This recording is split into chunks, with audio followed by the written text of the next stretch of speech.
Alright, I'm a little behind the schedule I want to keep. Usually I record a video right before work, but now I'm on break, so I record a video now. I aim for about 6 minutes, so if the break is 15 minutes, I should have enough time. So what's the subject? Well, I think I'm going to talk a little bit more about being in a state of suffering. I think it really is the enlightenment that some people want to achieve, that everything is just here to make you suffer, and or your existence makes other things suffering. Like for example, you eat a steak or something, then the cow suffered for your steak. You know, you eat an apple. You know, the apple suffered for your sake, steak and sake. So I think that's the secret. You just have to say, well, make me suffer. Come on, bring it on. And I think that's the point. Something out there is getting its jollies by making you suffer. But you just say, okay, whatever you gotta do, just take care of me in the suffering category. You know, I think it takes the wind out of the sails of whatever's put us here to suffer. I mean, it takes the excitement, because I've noticed you can try to fight it, but it just makes it worse. And I'll tell you what I learned that really flipped the switch on a lot of conclusions here. So apparently there was a scientific test where they took some kind of rodents, I think it was rats or mice, and they put them in water and saw how long they would swim before they gave up.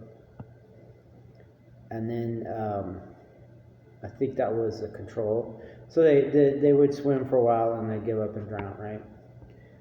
It's just what they're wont to do.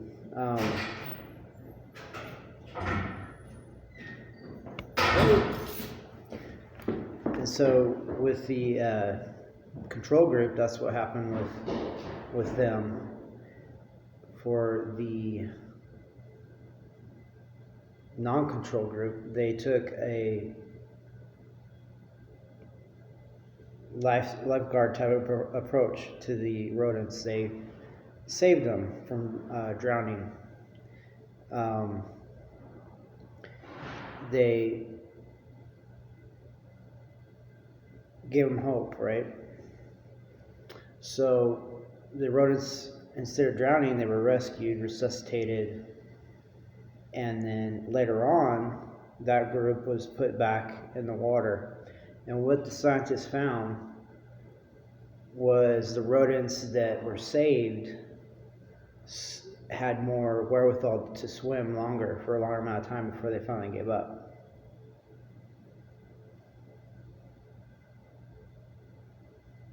Because they believed they would be rescued, just like last time.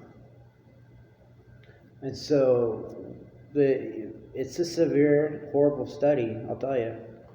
I've yet to look it up, but I got the point immediately, and I can see that happening. It's not just rodents, but all kinds of animals and people too, especially people, and that's what I'm getting to. These people will give you hope just so you keep continuing the struggle. But at the end, they all go to the same place. So just be aware of that little thing, because no matter how hard you try, there's that fact where if you continuing on, there's going to be an end to it eventually. There's a cause and effect.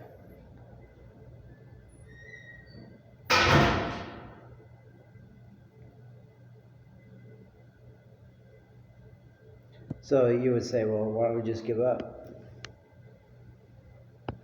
Yeah. I mean, the suffering is an endurance technique. We're here just to suffer. And just, like the rodents in the water, you're gonna tread water, right? And that's all I can tell you. Whether or not somebody rescues you or you get relief from that, who's to say it won't put you right back in the water later?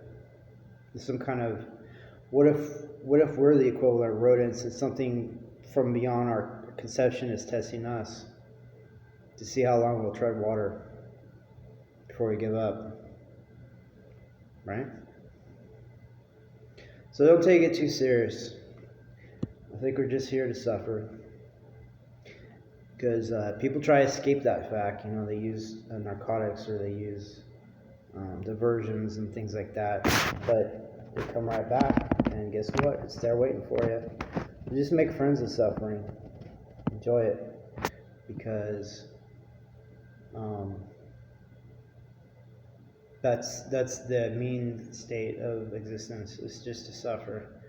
Or make other things suffer, apparently, to try to escape from suffering. So I hope that wasn't a little too raw for you. Just, have a nice day, as they say. Don't think about the rodents too much. Or if you see some rodents treading water, tell them to have a nice day. Maybe they'll make them swim longer.